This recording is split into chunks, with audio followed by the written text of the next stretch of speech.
right, what's happening, everybody? Welcome to Gonzo and the Judge Sports Talk. I'm Gonzo, joined by the Sports Judge. How's it going, Judge?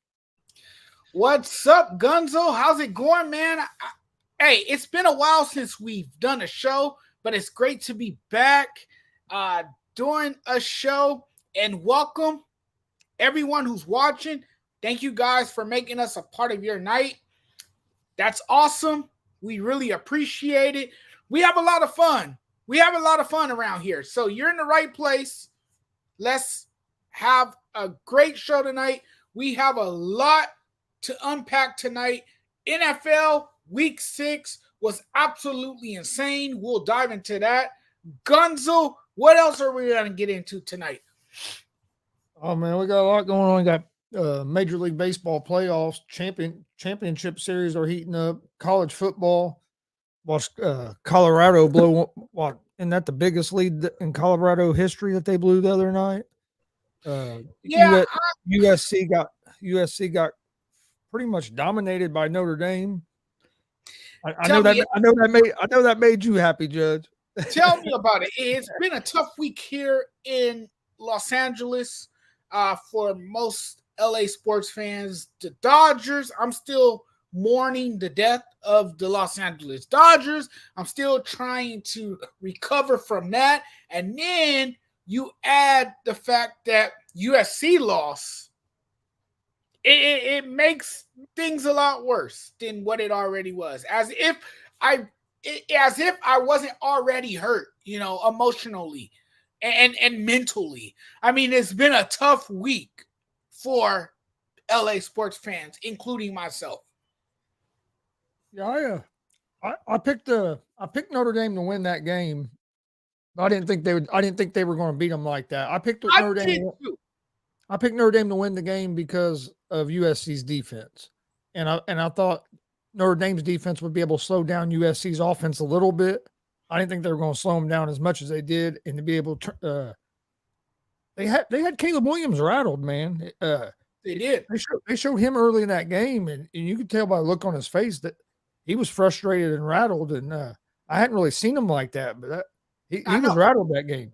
That was a bit uncharacteristic, right? We have not seen Caleb Williams looked so unrattled, like are so rattled. Like this was the first time watching a USC football game that I've seen him look uncomfortable. This was a guy who lacked confidence in a big moment on a big stage against Notre Dame. And he couldn't settle in, he couldn't, make plays. He was turning over the ball. He had 3 interceptions in the first half. I mean, that pretty much tells you how bad of a day he was having out there. And to get to your point, yes, Gunzo, it was one of those nights where it was just rough for him. And we had never seen this Caleb Williams. But you got to give a lot of credit to Notre Dame because Notre Dame, man, let me tell you, they brought the pressure. They brought the pressure, and they were basically out there bullying this dude. Like, they were getting after Caleb Williams. And Caleb Williams at times, he had nowhere to go with the football. He really didn't. And I thought because he was forced into making throws that it led to those interceptions, because now you're forcing throws and that usually is costly for you because usually it ends up being an interception. And that's what we saw. We saw the worst performance out of Caleb Williams. And I mean, a part of me was shocked because yes, I picked Notre Dame to win the game, but I didn't think they would beat them in blowout fashion or put a whooping on them like they did. And they destroyed them. But that's how these rivalry games go. Do you remember a year ago when Notre Dame got embarrassed and beat down by USC? Well, this year it was the opposite, right? Yep. USC went into their place and get completely demoralized. That's what we saw in this game. Last year it was at USC's house at the Coliseum, and USC did the same thing to them. So I mean, this is like earning bragging rights again. But it was one of those nights for Caleb Williams. And here's the thing with USC, because USC's defense is so horrific, the defense is absolutely horrible, because no one on that side of the ball can make stops, obviously, right? They can't get stops. Last year, what USC's defense did so well was get takeaways. You're not seeing that this year. This team is not forcing that many takeaways, and they're not getting off the field, and that's the problem. So when if Caleb Williams has a bad night, most likely USC is not going to win the football game, and that is exactly what we saw on Saturday. And we knew, Gonzo, it was only a matter of time that USC would lose because of how bad their defenses looked, and because Caleb Williams has been nearly perfect all season. He hasn't had a bad game yet, and it finally happened against Notre Dame. Yeah. Hey, how's it going, Glenn? Thanks for joining us. But no, what's up, Glenn? One of the reasons I picked Notre Dame in that game too was because Notre Dame, coming off that disappointing upset the week before, they had a terrible outing against Louisville, lost that game, a game that they shouldn't have lost. And they got pretty much dominated by Louisville, got outplayed. So with that, when that happens to a team and they get embarrassed like that, usually the next week they come out with a lot better effort. So I figured that was going to happen. And in USC's defense, you being a USC fan, is Lincoln Riley the guy that can fix the defense? Because we've seen when Lincoln Riley was in Oklahoma, Oklahoma always had a great offense, but he couldn't ever get the defensive side of the ball right, and that always kind of held Oklahoma back. You think he's going to have the same problems in USC, or do you think, given what this is his second year? Yes. Do you think given a couple more years he's going to be able to get that defense turned around, or are you under the conclusion that I see a lot of people are, that Lincoln Riley just don't care about defense and he thinks he's just going to outscore everybody? I get the impression that this is a guy who focuses more on the offense. He wants to outscore everybody, but when you play an opponent that can match your level, or a team that is better than you, you're going to have to be good on both sides of the ball. And no, to answer your question, no, not by any means necessary. I don't see Lincoln Riley fixing the defense. The only way that happens is if he finally gives up on Alex Grinch, tells Alex Grinch to, you know what, you got to go, man. You got to leave. It's time for you to move on. We do not need you around here anymore. You are simply not the guy for the job. If he gets rid of Alex Grinch, finally mans up to him and tell him, you know what? You're not the guy for the job. We don't want you anymore because our defense needs a change. We need to hire someone who is a defensive-minded our coach, somebody that knows exactly what the hell he's doing. The problem with USC is that Lincoln Riley is a good head coach. Don't get me wrong. I'm not taking anything away from him. But the fact of the matter is he's too damn soft. And Alex Grinch is the same way. Alex Grinch is too damn soft. So because you have a soft coaching staff, you can't expect this defense to be more physical or tough, because Lincoln Riley doesn't teach physicality and toughness, right? It's all about scoring. It's all about being this dominant powerhouse on the offensive side of the ball, and defense, okay, you know what? That's not important. As long as we put up enough points, we should win. No, that's not how it works. I'm going to go back to the old cliche and say defense is what wins games. And Tommy Huxley says Riley's defenses are garbage. Absolutely. And we saw that at Oklahoma. So why do we expect all of a sudden for him to just magically fix one of his glaring weaknesses, which hasn't been fixed this long? What makes you think it's going to change anytime soon? I don't see it happening. And Notre Dame knocked USC off the ball. Yeah, they did. Notre Dame controlled that game at the line of scrimmages, both sides of the ball. Yeah, and they kept them off balance for much of the night. And again, like I said earlier, if Caleb Williams looks bad and if he's pedestrian, they have no real shot at winning. But Judge, the thing is, too, USC's not the only team with that problem. It seems I hear a lot of people saying Pac-12 is the best conference in college football right now, and you can make that argument. They got a lot of good teams over there. But if you look at a lot of them teams in that Pac-12, hardly any of them play any defense. It's all dependent on scoring 30-something points a game. And it's hard to consistently win like that, where your offense has to play pretty damn near perfect every damn game for you to win. I think that is going to hurt teams like USC, which we've seen it hurt, but like Washington, I think their defense is going to come back and hurt them. Oregon. When you play a team, let's say like a team like Michigan, that has I'm not saying they have the same type offense as high-powered offenses as them, but they have a pretty good offense, but they also have a strong defense. And I think you play maybe Ohio State, even like a Georgia, some of these teams that have a defense that can slow your offense down. I think that could really hurt some of these teams out west that have real great offenses and look like they're good teams. But I think the defenses are really going to maybe come back to haunt some of them teams. Oh yes, absolutely. You're on point with this one. You're spot on.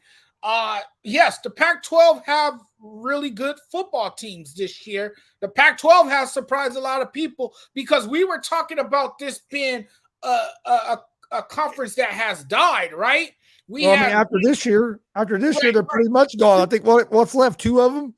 Two of them, right? The Pac-2 or whatever you want to call it.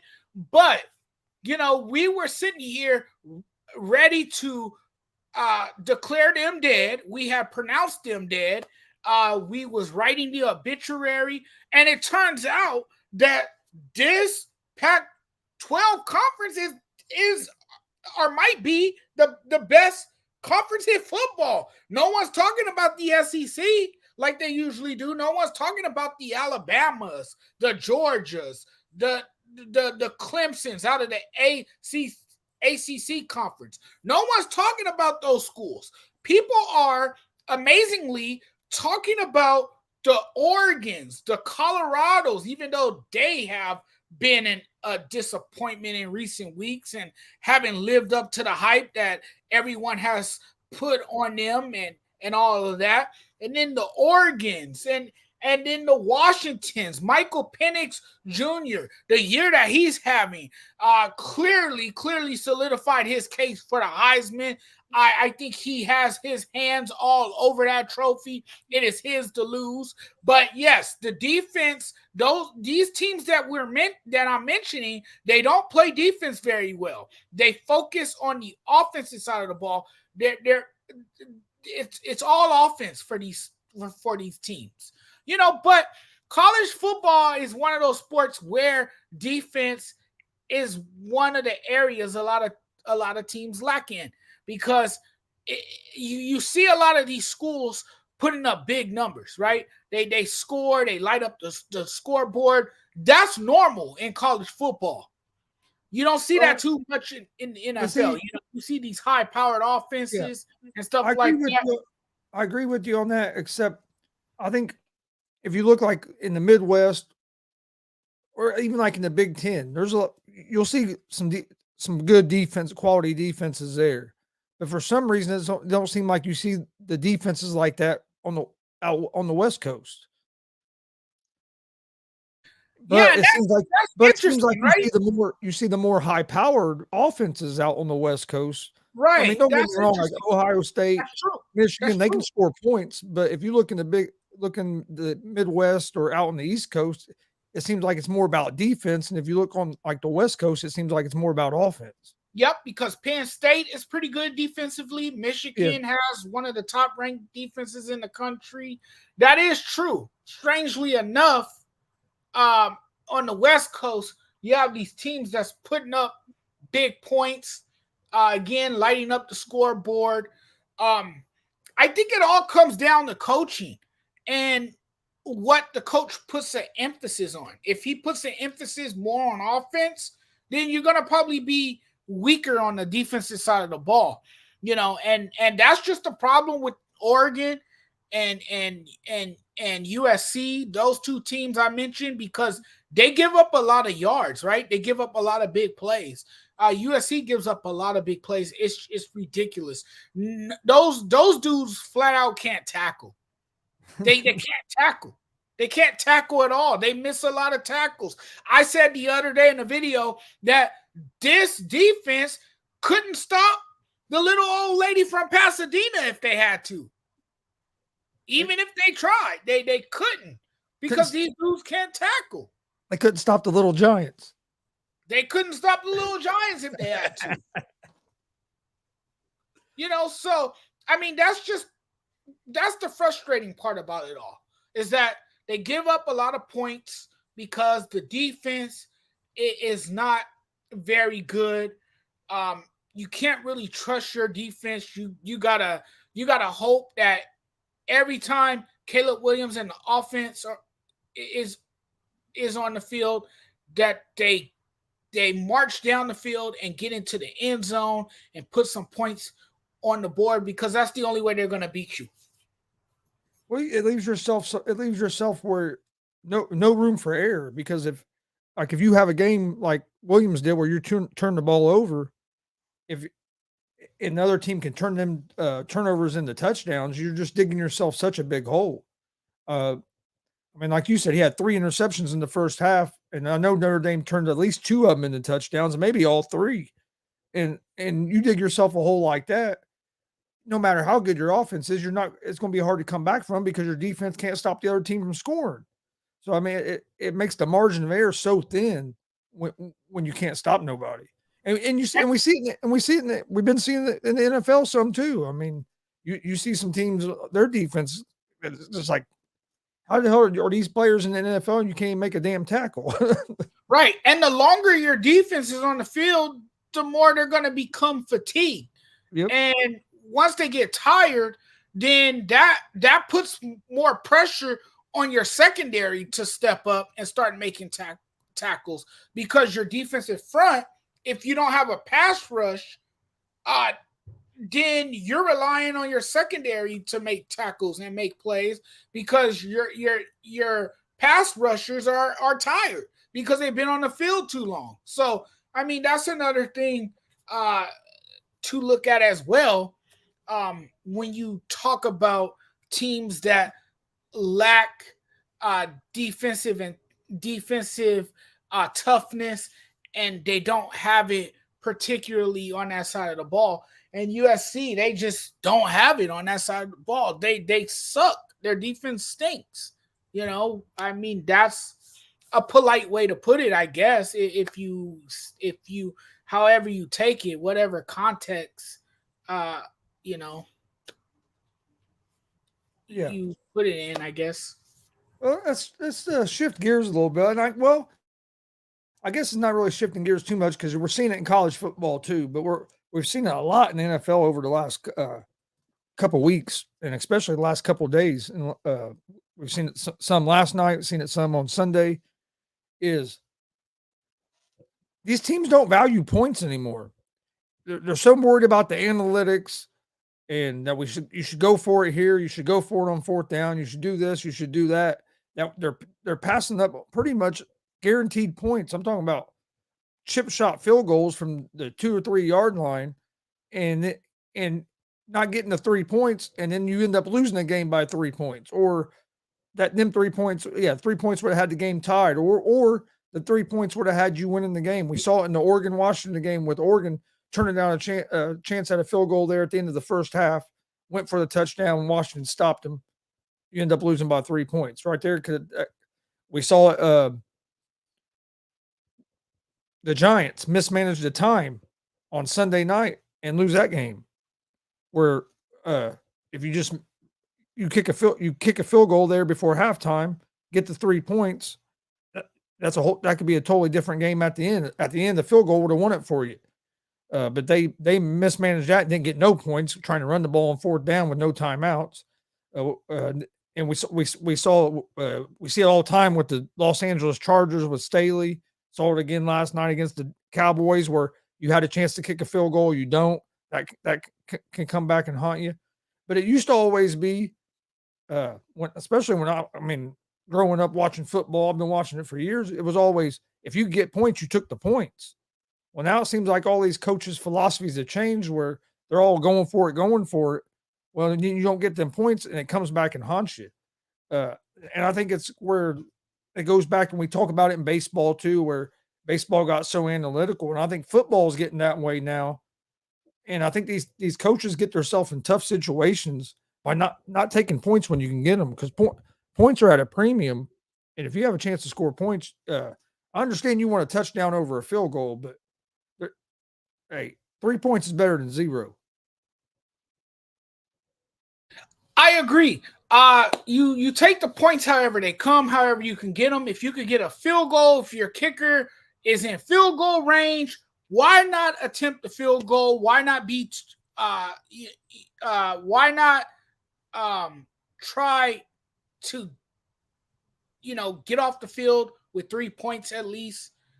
I mean, 3 is better than 0. But I feel like a lot of these coaches nowadays, they are too tied up with analytics. And I will say this again about analytics.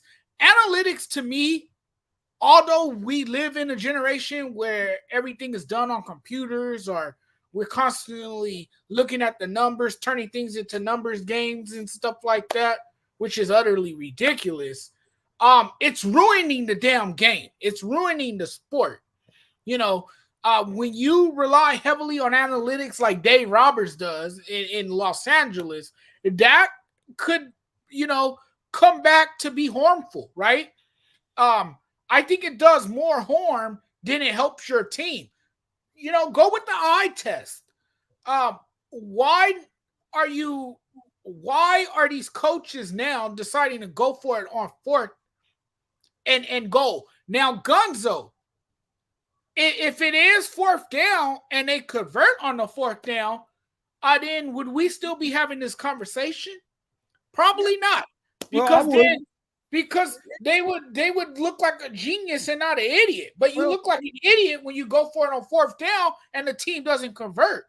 To me, it depends on the situation though, because like in the first quarter, the first quarter of the game, and say it's a 0-0 game, or you're down 3-0 or whatever, and you're on the 5-yard line, that's 4th and 1. Take the field goal, get the points. Now, if it's the fourth quarter, a tie game, and your defense has been playing great, or not even not a tie game, but say you have a 4-point lead or something, and your defense has been playing great, I could see going for it, even in a tie game maybe. If your defense, because you're thinking, okay, if I don't get it, I'm pinning them deep here at the 2 or 3 yard line. They're going to, if we don't let them get a first down, they're going to punt. We're going to get good field position. I can understand it in certain situations, but I think we've gone overboard where, we see teams going for it on fourth down in their own territory. They'll be on their own 30-yard line instead of punting the ball. Let's go for it. And that's where you if you don't get it, you're putting your defense in such a bind because the other team's already in field goal range. So I think there's a time and a place to go for it. And I think we're seeing coaches getting a little overzealous and just doing it all the time now. And also I think you have the number. Being analytics, going by the numbers, that can be good in a way, but you also got to go by the feel of the game.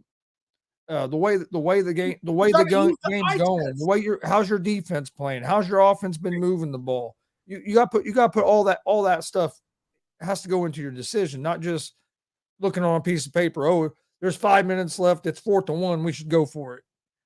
You All got that to stuff, use all the information you right, have. right. All that stuff has to be taken into account. But you got to remember too, it's a younger group of coaches now. They do things completely different. This is a copycat league as well. So if one coach starts doing it, everyone else is gonna, instead of coming up with new stuff, they're going to kind of mimic what that coach does, and they're gonna, change up their philosophy and their coaching style to do the same thing, because a lot of these coaches nowadays, they are devoted to data analytics. That's just what sports has become.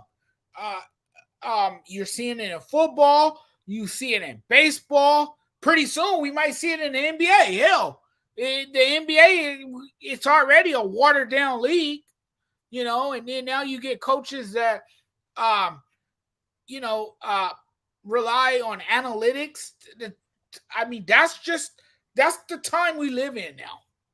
It's all computers and what this guy's numbers look like, and how convincing are his numbers, and what perception do you get from this player, and all that other nonsense. I quite frankly think it's nonsense. I think it's utter nonsense. I think these organizations and teams have gotten too carried away with analytics. I don't know why you get tied up with this stuff. Like, just go with whoever's performing well.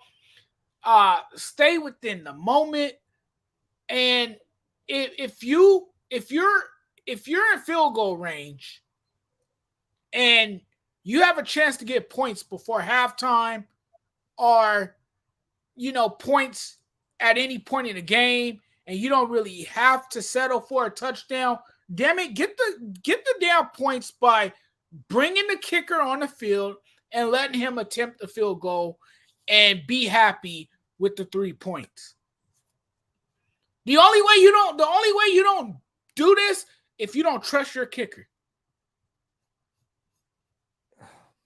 Yeah, I get what you're saying there, but I think we're seeing a lot more coaches that also mismanage time management. We're seeing much Brendan Staley has that bad, man. Well, even he's always mismanaging the clock. Well, even Mike McCarthy last night right there before halftime, you have 8 seconds. You have 2 timeouts, and instead of taking the timeout with 8 seconds, that still gives you 1 shot in the end zone before you had to go ahead and kick the field goal. He runs the clock down to 3 seconds, then takes a timeout. That kicks the field goal, and you still have a timeout. You don't get to save that timeout for the damn second half. That made no sense at all. That made absolutely. You know what that told me? What that told me was he don't trust Dak Prescott. Because if you trust your quarterback, you tell your quarterback, look, no sacks, and you can't scramble around. Whatever play we call, if it isn't there, throw the ball away. We'll kick the field goal, but at least give yourself a chance to take 1 shot. So by him running the clock down and just keeping wasting that other timeout by not using it, it told me he don't trust Dak Prescott. Horrendous play calling last night in that game from both coaches. I don't know who was worse. I don't know if Brandon Staley was worse or Mike McCarthy. But you know what?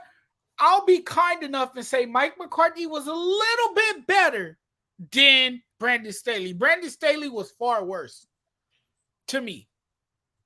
But it was terrible play calling. The Cowboys, they did have a better week. They recovered from last week's debacle, because last week was ugly. Last week was brutal. I mean, that was an ass whooping. And a loss like that can be deflating. So it was good to see the Cowboys respond in the way that they did last night. But yes, there was a lot of clock management issues in that game, particularly with Brandon Staley. And I keep saying this about the Chargers since we're on this topic. The Chargers are not going to get anywhere as long as Brandon Staley is the head coach. They're not going to go very far with him as their head coach. They're going to have to make some changes. I felt he should have got fired at the end of last season. I feel like this coach, Brandon Staley, is setting up Justin Herbert to fail. You might have heard me say that during my video last night. If you watched the video, I said the same thing that I'm saying right here on this show, that Brandon Staley is setting up Justin Herbert to fail. And is Justin Herbert in the elite class of quarterbacks? Absolutely not. I regret what I said about him being an elite quarterback. I did. I'm willing to admit that I said he was an elite quarterback. I spoke too soon and said that he was, in the class. I think he is. I think he's at the. I don't know. I think he is. I think. And here's why I say that. If you look at his, I know if you look at his record since he's been in the NFL, he's about 500 as a quarterback. But you can look at probably 8 to 10 of those games that the Chargers should have won if it wasn't for some of the decisions that Staley made as a coach. So if they if they won those games, we'd be looking at Justin Herbert totally different because he'd have a lot more wins than he did losses. I think because of Staley and the decisions he's made and the cost of Chargers a lot of these games. I mean, they've lost a bunch of games within 3 points, and I think a lot of it is because of Staley more than it is Herbert. And I think if you had a better coach there, you win them games, and I think we would be looking at Herbert in a different light. I think we're starting to think, oh, Herbert's not as good as we thought he was because of the coach, a lot of the coaching. Now, I will say Herbert didn't play very good last night. He missed a wide open touchdown that would have been a touchdown to Allen. That was probably the worst game I've seen him play. But if you watch him play, he's played a lot of good games and had a lot of games where they should have won that coaching has cost him. So I think the question I think we're starting to say he's not at that elite level more because of the coaching than because of the way he's been playing. But can he return to normalcy? No, I don't see it happening. He didn't look like the quarterback that a lot of people are accustomed to seeing last night. He didn't look like the Justin Herbert that a lot of people have come to know. He was awful last night. I think I saw him at his worst. You said it. He was missing wide open receivers. He was missing his intended targets. He missed Keenan Allen, a wide open Keenan Allen, twice, following a double move from Keenan Allen. And he missed my dude twice. The first one was a 70 or 60 yard strike, right? It would have been a walk-in touchdown had Herbert connected with Keenan Allen. And Keenan Allen was the only receiver who was able to get separation. The O-line wasn't doing its part. It wasn't holding steady. So, I mean, there's a lot of blame to go around for sure. I thought the O-line was terrible. They weren't blocking well. That's what I'm saying, though. Because if you look at the other games that Herbert's played this year, he's played pretty good. Last night he didn't play good, but he's played pretty good most of the year. And I think you will see him play good the rest of the season. But it's not going to matter how good he plays if the coach keeps setting your team up in bad situations. And that's why I'm saying I think it's more of the coach putting him in those situations than Herbert being bad. I think people are starting to think Herbert's not as good as he really is because he's not winning these games, but you can only overcome so much. And if the coach keeps setting you up for failure, I mean, it's going to be hard to win those games no matter how good you play. Question for you. Can you trust him to spearhead this offense? Who, Herbert? Yeah. I think so. I'm not going to give up with, on him with, after one bad game. with I, with I, the I right think with the right personnel. You need the right personnel. You need the right coaching. Until the Chargers do that, then you might continue to see him struggle and have nights like this. with well, I think the one problem with Kellen Moore is Kellen Moore wants to just throw the ball all the damn time. He don't want to run the ball at all. Every time. And He when don't you want to do run the that, your ball at all. offense becomes so predictable. See, that's another problem too. Kellen Moore wants to, call all these plays that consist of throwing the He's worried football. about he's more worried Right. about being flashy and trying to light up the scoreboard than he is managing the game. It's ridiculous. I said it. I said it from day one that he was a terrible hire, and I'm stand by my word. I'm stand by what I'm saying. To me, he's not that great of an offensive coordinator. He's not. He's not. That was a bad hire. That was a bad replacement. You was better off keeping the last one you had. Yeah, he wasn't very good either. But he wasn't very good either. But he's better than Kellen Moore. But hey, the thing is, though, I think Kellen Moore was better play caller for Dallas than what Mike McCarthy is.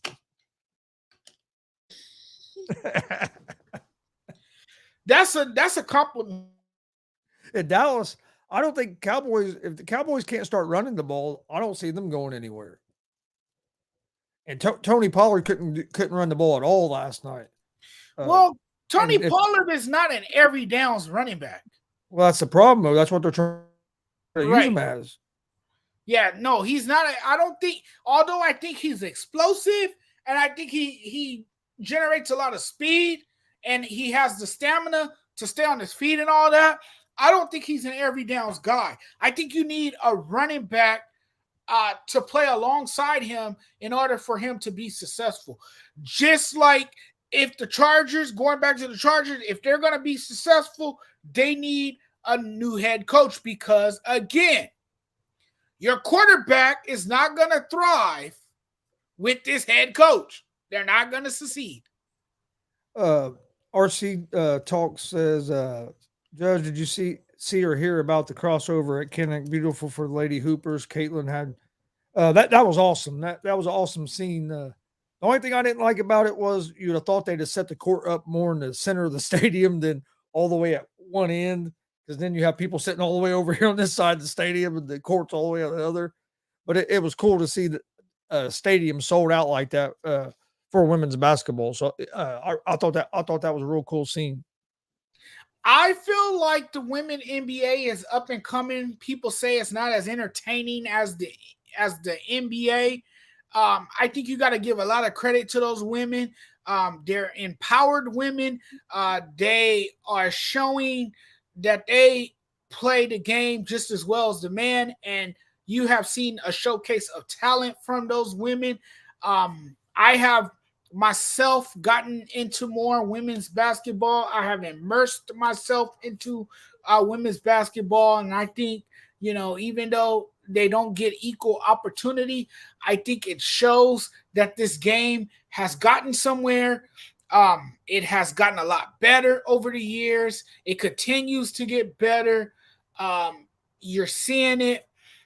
You're seeing more people become enamored with women's basketball. There's more viewership now, better audience, a better following.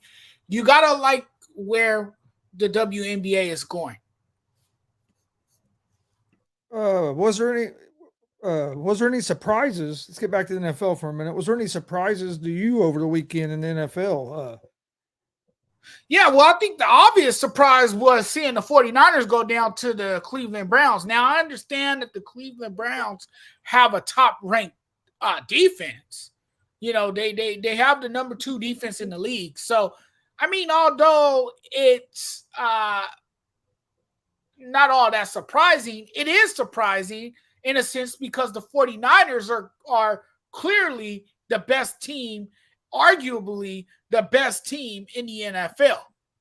I think the 49ers are, even with them losing that game, I still think right now the 49ers are the best team in the NFL. I mean, they're a trendy pick, right? They're a trendy pick.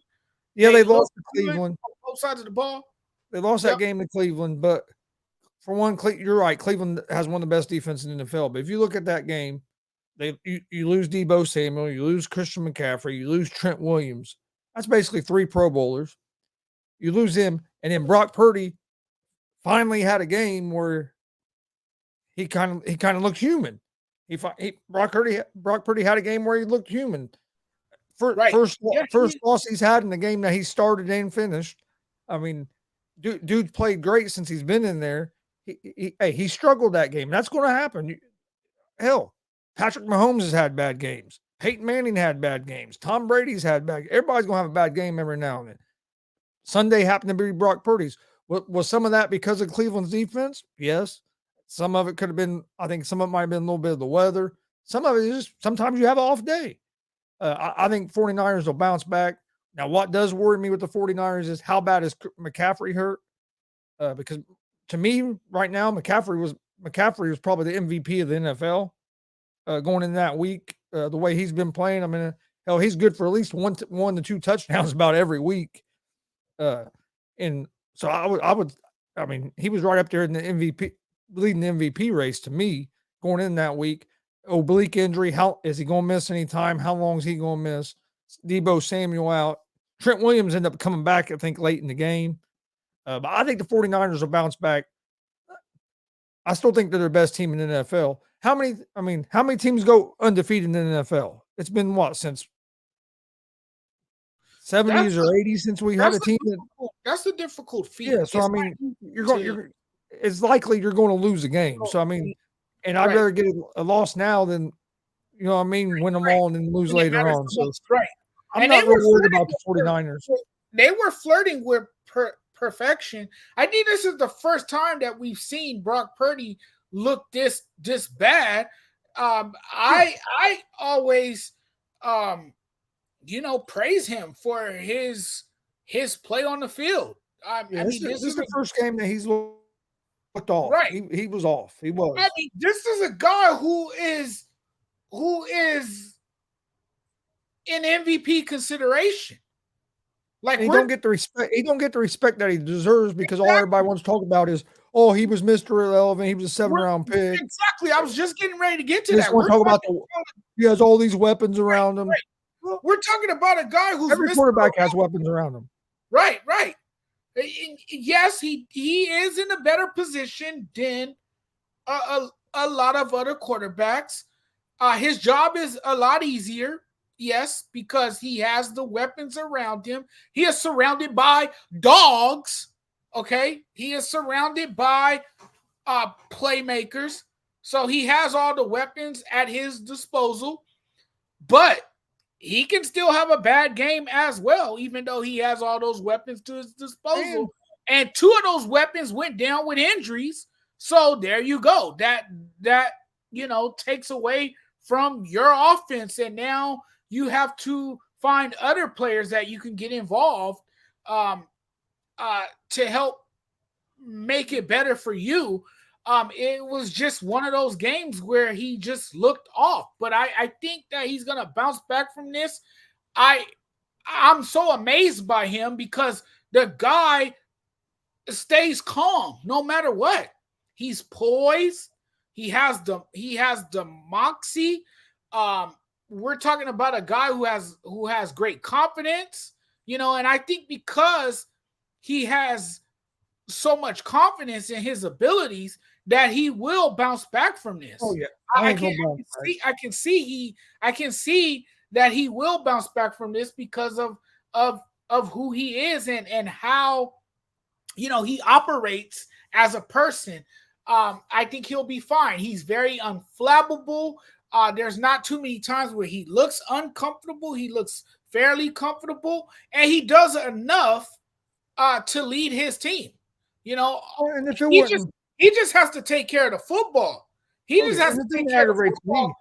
But I think it's ridiculous when people say he's just a product of the system. No, that's silly. That's asinine. How many other quarterbacks has played in that 49er system with Shanahan and not been able to do what Brock Purdy has done? All right, Trey Lance, good example right there, right? So I think that's Jimmy ridiculous. G. Bro, Jimmy if you G, right? Brock And Purdy looks better Brock in that Purdy offense than what Jimmy G did. and Brock Purdy, I'm telling you, dude, he makes throws that are on the Oh yeah. money, like they're perfect dimes to And the his only receiver. reason people want to say he's just a product of the system or is this is because where he was drafted. If he was drafted, would have been drafted in the first round and came in last year and doing what he's doing, everybody be wanting to talk about how he's an elite level quarterback. He's how great he is. But since he wasn't a first round draft pick, now he is just a product of the system because if he was a seventh round pick, he can't be that good. There's no way all the scouts can miss on that. Well, the scouts missed on Brady. I mean, the scouts miss on guys all the time. Look how many first round picks that are bust. That these scouts are. He's a can't miss guy. Best prospect we've ever seen. How many of them guys have we seen come into the NFL and not do nothing? Zach Wilson, Jamarcus Russell, Tim Couch, um, Ryan Leaf. Ryan Leaf is a big one, yeah. Him too. It's I mean, been a lot. there's a bunch of them. Been a lot of guys. Yeah. Yeah, it's been a lot of guys. And look at the ones that have gone in the later rounds, like Tom Brady and Ben Roethlisberger and guys like that. And look at what they have accomplished during the course of their careers. Aaron Rodgers, he sat in the green room impatiently for a while before he heard his name called. And look, he went down. He could go down as one of the greatest, even though he can be a bit of a diva. And I like Rodgers though. Wear out his welcome on the damn Pat McAfee show every damn week, because he appears on that show. I swear to you, man, Pat McAfee has become his spokesman. Yeah, but he's also it's helped the Pat McAfee show a lot by having Aaron Rodgers too. Oh yeah, because everyone wants to hear what the hell he's got to say. Everyone wants to know what's going on with Aaron Rodgers, when he took a dump, where he ate last, where's his new hideout spot, where's he sleeping underground right now? You think he plays this? You think he plays this season? He's determined to. So I mean, I wouldn't be surprised if he does go back out there in the field because the dude is stubborn like that, and he's in a rush to recover so he can get back on the field. But I don't think I think the only way that happens is that the Jets would have to go to the playoffs for him to even have. I think they have to still be alive, and with that defense the Jets have, they very well could be. They very well could. And Zach Wilson the last 2 or 3 weeks have been as not. I'm not saying he's playing great, but he's not been the reason that they're losing. He's been but with that defense they have, that's all they need him to do. He don't have to play great. He just has to don't make big mistakes, be able to move the ball here a little bit. They do have to get better in the red zone because I mean they were in the red zone a lot against the Eagles and they couldn't get touchdowns. But I mean, man, the defense of the Jets is nasty. And if you look what they've done against some of the top quarterbacks in the league, I mean, they made Josh Allen struggle. He had three or four turnovers. Patrick Mahomes had 2 or 3 turnovers against that Jets defense. And look what they've done against Jalen Hurts. I mean, that defense is doing it against some of the top quarterbacks in the league as well. It's not like they're doing it against the lower level quarterbacks. They're making it tough and making some of these top level quarterbacks look not so top level. Exactly. We got some big matchups coming up this week in the NFL too. I know I think it's the Eagles and Dolphins this Sunday. That should be a good matchup. But you think the Eagles haven't looked the same as they did last year? You think the Eagles will lose 2 consecutive games? Think that against the Dolphins? The Dolphins have been one of the most exciting teams in the NFL this year. They're lightning fast. They got speedsters on that team. They got guys that can fly. To me, that's the fastest and most explosive team in the league right now. So their defense still worries me a little bit. Oh, Yeah, their defense is worrisome for sure. But you got to give a lot of credit to Mike McDaniel, man, because he's always coming up with new stuff. Um, oh no, this they're guy yeah, they're a good has team. But turned it around. I think the I Eagles think beat them. I think the Eagles get back on track this Sunday. I Eagle, think the Eagles get back on track, and you're right. The Eagles look a lot different this year. They lost 5 of their 11 defenders. And anytime you lose both your defensive and offensive coordinator who takes coaching that's what I was jobs, getting ready to say. I think that's the biggest difference is right? they're missing their coordinators. It's hard to make an adjustment and to get on the same page with It a takes some new time. coordinator I think and offensive coordinator. I think Right. as the season It goes takes several on, weeks. It takes several weeks to get on the same page with your new offensive and defensive coordinator, especially Brian Johnson and Jalen Hurts. Those two have to be on the same page. Jalen Hurts didn't look like himself at all. Jalen Hurts will rediscover himself next week. I think he'll be just fine. But Jalen Hurts struggled mightily. He just had a bad game, kind of like Brock Purdy. And that defense, man, that defense can force you into having some of those bad games too. Yeah, exactly. And that's what we saw. The Jets displayed a defense that consists of power and speed. And the crazy thing is they did it without 2 of their corners. Both of their corners were missing. They didn't have Sauce Gardner or DJ Reed, and and their defense still looked outstanding. Oh yeah. But no, I think the Eagles bounce back and get a win against the Dolphins. I like the Eagles for one, they're at home. It's in Philadelphia, so I like the Eagles there. But before we get out of here, let's take a look at some of these other games. You got the Jags and the Saints Thursday night. That's what's going to kick the week off. The Saints are actually favored in this game by a 1.5 point at home. But I like the Jags in this game. I like the Saints defense, but the Saints offense just hasn't really came together yet. And then the Jags, the last 2 weeks have looked real good. I know they'd had their problems, but didn't they? They shut Buffalo down there in London, and then they just basically steamrolled the Colts over the weekend. So I like the Jags over the Saints.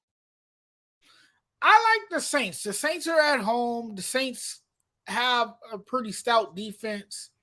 I'm going to take New Orleans in that game, and that's not me taking anything away from Jacksonville Jaguars because, like you said, you're just a Trevor Lawrence hater.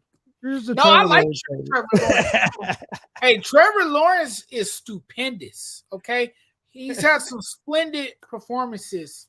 And I think sometimes having the right people around you makes a huge difference. I'll tell you the other reason. He's able to elevate that team with his ability to play. They got rid of the cancer that was there, and it just didn't work out. Urban Meyer, we all know how much of a disaster that was. And one of the other reasons I like the Jags over the Saints is I just don't care. I don't have a lot of faith in Dennis Allen as the Saints head coach. I don't either. I don't like him as the Saints head coach. I did like that they brought on Derek Carr to be their quarterback. Yeah, I like that. But then you have a matchup of the brand new Lions against the Baltimore Ravens. Lions are looking like they might be one of the best teams in the NFL this year. They're looking good. Very easily could be 6-0. They kind of blew that game against the Seahawks early in the season. The Ravens are 3-point favorites at home. But I like the Lions here. I think the Lions are playing more consistent football on both sides of the ball right now than what the Ravens are. So I like Detroit Lions here. And I think Dan Campbell is doing a great job there. And Jared Goff is playing at an MVP level right now at quarterback for the Lions. Yes, he really is. And the Lions, he's been masterful. And the Lions opened the season with a gratifying win against Kansas City. That was huge. That was very impressive. Dan Campbell has, changed the culture, and I think his coaching style has been the byproduct. You're seeing it. Then this week they beat the Buccaneers. The Buccaneers were at home. They were playing in their throwback creamsicle jerseys, the ones I really like. I like those jerseys. Those, have you feeling nostalgic, or whatnot. But the Lions, they look really good. Amon-Ra St. Brown was back. He's one of the best receivers going in the NFL right now. You got Jared Goff, who's been ever consistent. He's been putting more spin on the football. He's, making the right throws, the right plays. He's moving the ball. He's executing. He just looked better. Even his accuracy has been there. You're seeing a quarterback who is more settled in, a quarterback who looks like he's made a transformation to get better. So I like the Lions, man. And in the Lions running game too. It's pretty strong. The defense, not the best defense, but a defense good enough to get stops. You got defensive end Aiden Hutchinson, who I really like as well. He's a monster. That dude's an absolute monster. He's a ferocious beast. Yes. So, I mean, this is a nice squad. I think this team is a team that you can now take seriously. They're no longer a laughing stock. They've been that for years. And now they suddenly have, launched themselves into prime contention. They are a consistent winner now. So I think the Lions will win that NFC North division. I don't see anyone else who can really compete with them in that division. And I like the Lions over the Baltimore Ravens this week because I think, like you said, the Baltimore Ravens are a little bit more inconsistent. And I can't really quite figure out that Ravens team right now. They've been hard to kind of understand early on this season. Then you got a game between two of the best teams in the NFL, the Las Vegas Raiders and the Chicago Bears. Yeah. I mean, they both stink so bad. Raiders are 3-point favorites. I don't even know who to pick. Like, this is really that tough because these are two of the sorriest teams in the NFL, and it's tough to predict a winner. I'm going with the Raiders because I think Max Crosby is going to be a game wrecker. Oh, Max Crosby has been a game wrecker. Yes. He has created a lot of havoc for teams with his play. Raiders are another one of them teams though that have a head coach that I don't believe in. I don't think McDaniels is a head coach. He's not head coach. He's not. I think he's one of their problems more than what he. Oh God! You think he's one of their problems? He is their problem. He's the problem. Bills and Patriots. Bills are 8.5 point favorites on the road. What does that tell you? The Bills. I got the Bills. The Bills have been another team that's been kind of hard to figure out. They've been up and down, a little up and down. Yeah, they've been on this emotional roller coaster ride. I can't quite figure this team out. Well, if you look at them, they're a team that kind of plays down to they play to the level of the competition. It seems like they're like the Chiefs. The Chiefs do that too. The Chiefs they play down to their competition. They play down to their level of competition. Absolutely. But picking a winner in this game. I'm going to have to go with the Bills. We're seeing the end of the Bill Belichick era. I think it's quite clear to us now. It's more evident that Bill Belichick can't win without Tom Brady. And I'm starting to think that Tom Brady actually made Bill Belichick look good. I wouldn't go that far. I think what's killing Belichick right now is not Coach Belichick. I think it's GM Belichick. I think GM Belichick is killing Coach Belichick because GM Belichick isn't putting the roster together right. Um, I think that's New England's biggest problem. I think if they would get a different GM, even if you leave Belichick as the coach, get a different GM, find you a quarterback, get you some players in there, and I think they could be Belichick would be fine. But I think him trying to do both is the biggest problem for the Patriots. He's not been able to get the talent that they need to keep up with the other teams in the NFL. Falcons and Bucks. The Bucks are 3 point or 2.5 point favorites at home. Uh, man, it's a tough game for me because the Falcons are a gritty team. I think the Falcons and they have all kinds of weapons. I'm really and they could be a real good team. But Desmond Ritter has just been so up and down. He last week he looked like he took a step in the right direction. Had played probably his best game of the season, and then this week he comes and plays his worst game of the season. Uh, through what 3 or 4 interceptions. But I'm gonna have to go with the Bucks just because they've been playing pretty good football. They're coming off a tough loss to the Lions, but Baker Mayfield has been playing well so far this season. So I'm gonna go with the Bucks at home. But this Falcons team, I think, has a lot of ability. They just need to figure out. They got to figure out the quarterback position. Yeah, the Bucks, they were not ready on Sunday. I think they can bounce back. Atlanta, as you said, has been inconsistent this season. I guess you could say the same about the Bucks too, particularly on the offensive side of the ball. Baker Mayfield had difficulties in Week 6 against a stout Detroit defense, who kept him at bay and kept Buccaneers wide receivers in check for most of the game. And, the Atlanta Falcons, they're kind of in a desperate need for a win. But I don't see it. I think because Desmond Ritter has been so inconsistent, I'm going to have to go with the Bucks here. I think Baker Mayfield has this game where he just goes completely off against the Atlanta Falcons, and the Bucks will secure the victory. Washington Commanders against the New York Giants. Commanders are 2 point favorites on the road. This is one of them games that's hard to pick because I could see either team winning this damn game because both these teams.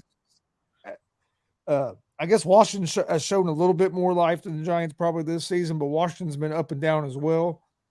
I think I'm gonna go with the Commanders though.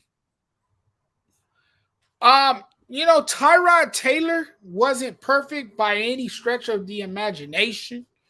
I don't know about this Giants team. I think this Giants team has gone back to being the Giants that sucks completely. Like, this team likes losing football games. Last year they were the upstart Giants. They shocked the world by getting to the playoffs where they fell short. All of a sudden, Daniel Jones became the next Joe Montana with his legendary postseason performance, and then he got paid a hefty penny. And look at him now. The Giants have a problem that they've had dealt with for years. That's the offensive line. I just don't see it. I don't see the Giants winning this game. I think the Commanders will win this game. I think Sam Howell will be nice this week. Hopefully, we'll see. But this is a battle of the NFC East. Yep. Only time will the tell. Cleveland Browns at the Indianapolis Colts.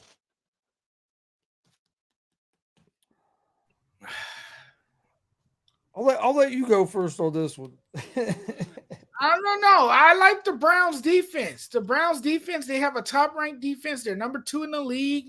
They're coming off of of a, a, a week of an emotional high. They're coming off of an incredible win.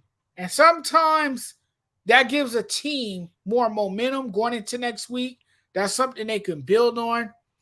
I think that defense gets the job done against the Colts next Sunday.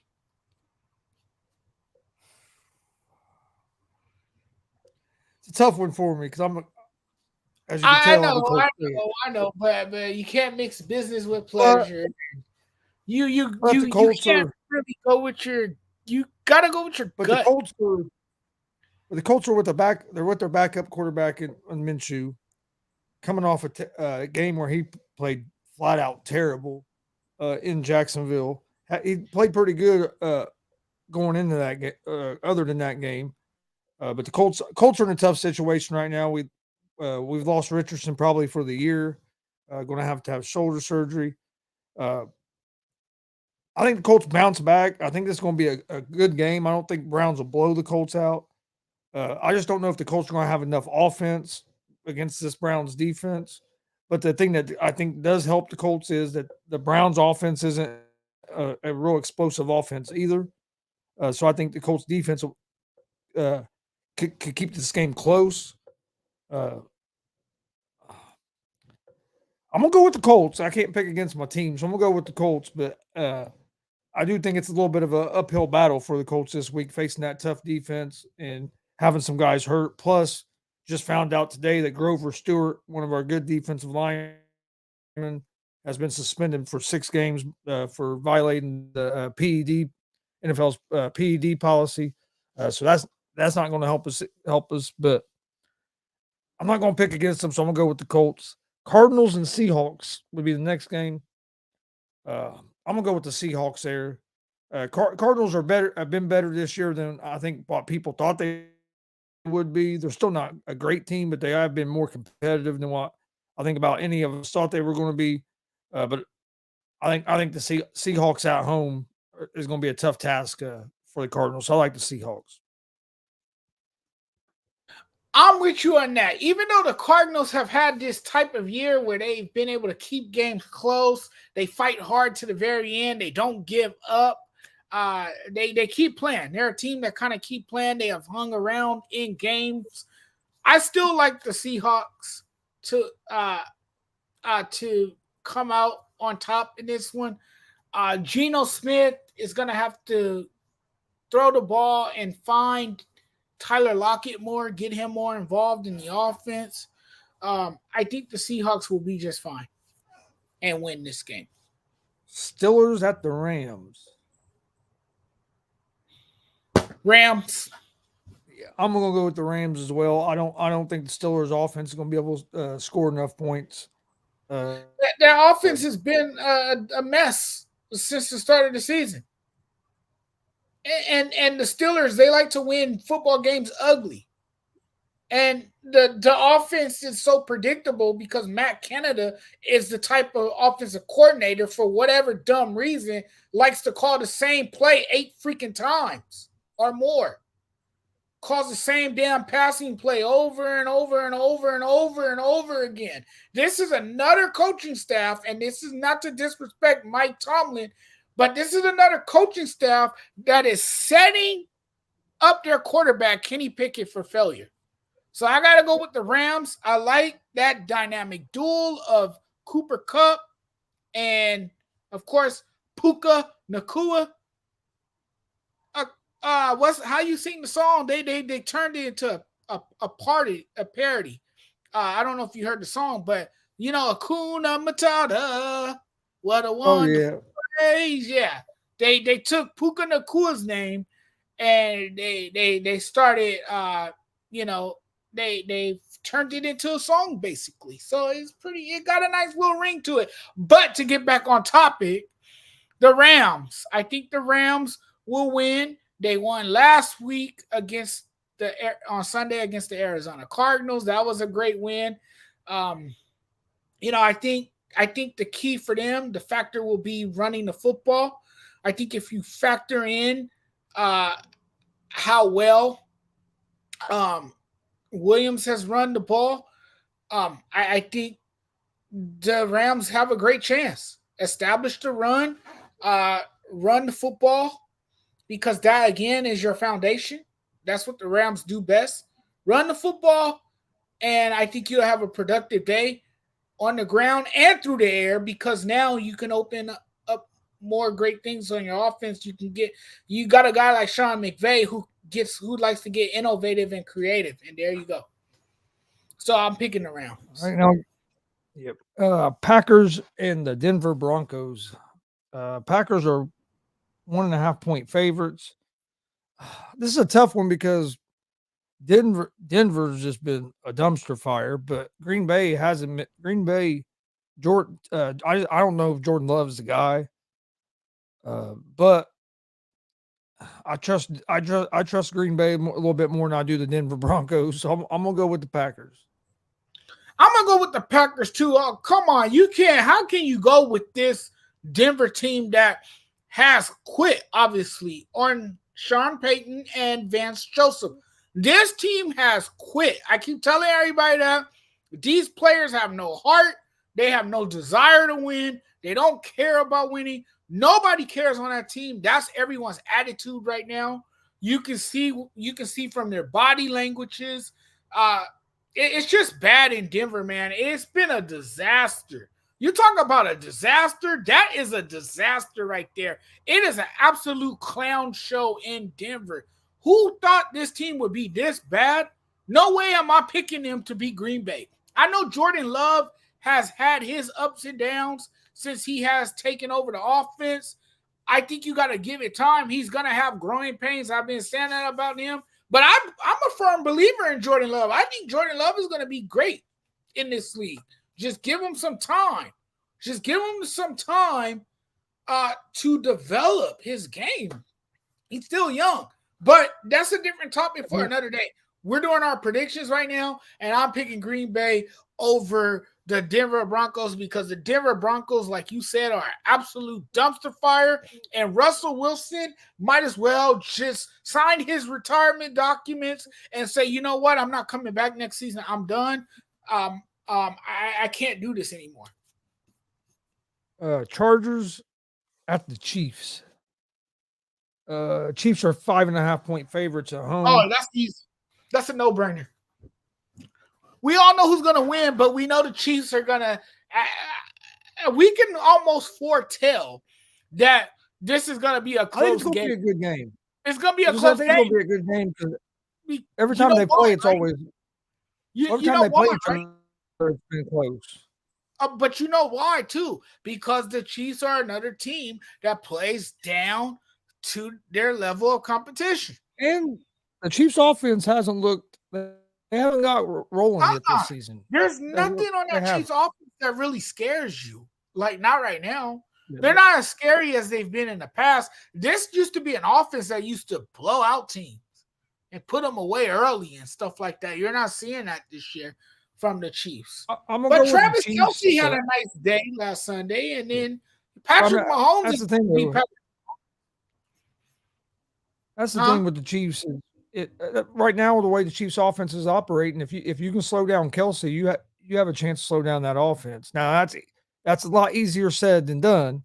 But if you look at the offense, that offense hasn't been playing real great. But I do like the Chiefs in this game. I do think it's going to be a close game. But I can't pick the Chargers over the Chiefs with Brandon Staley as the head coach in a close game. I think so. Then we have the San Francisco 49ers at the Minnesota Vikings.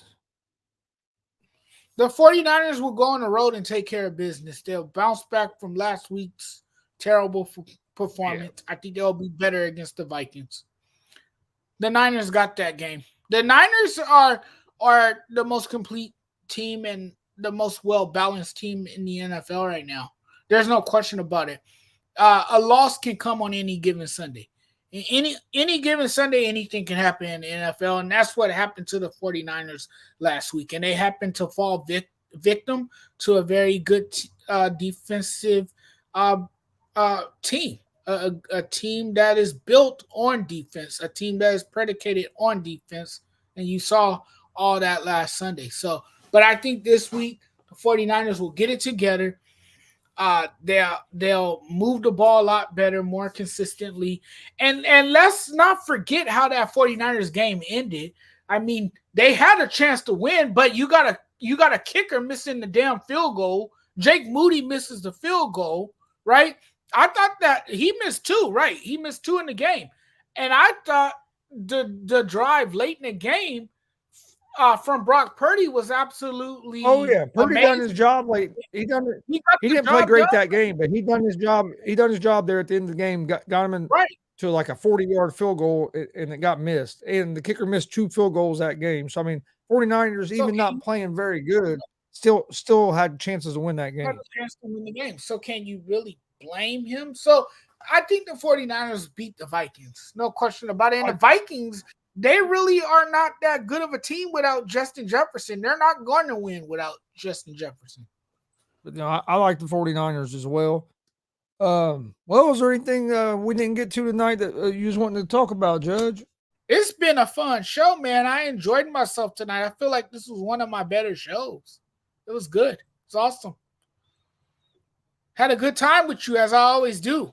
I need a setup like yours, though. I got the microphone. I just got to get the arm for the microphone, and I need a big desk where I can set up my nice display of Funko Pops and all that good stuff. You know, I got a nice display behind me, I guess, though, with all my shoes and stuff. I got one Funko Pop up there. I see it. It's a WWE wrestler. It's a Roman Reigns. Oh, that guy. Judge, anything else you wanted to say before we get out of here? Man, did you see the girl that went viral? Oh my God, she was on they had her on McAfee show. She was on Pat McAfee's show this morning. Yeah. But there's a meme now floating around saying, well, this is awkward because apparently there's a picture of her wearing a Vikings jersey showing the same reaction. Yeah, I don't know if you've seen the meme. I hadn't seen that. I saw of course them showing her on TV last night. Then I saw her on McAfee today. But you know what? I got to give her a lot of love because look, not every fan can have that type of competitive stamina like she does. I mean, that is if she's not really a Vikings fan, let's just say that. And if she is true to the Chargers, that is real fandom right there. I know I know on McAfee's show today, she said she's been a Chargers fan for over 20 years. Oh, wow. Is what she had said on McAfee's show today. Maybe that other girl is somebody else. Maybe it's mistaken identity. I don't know. And she had some Chargers helmets and stuff behind her and wow.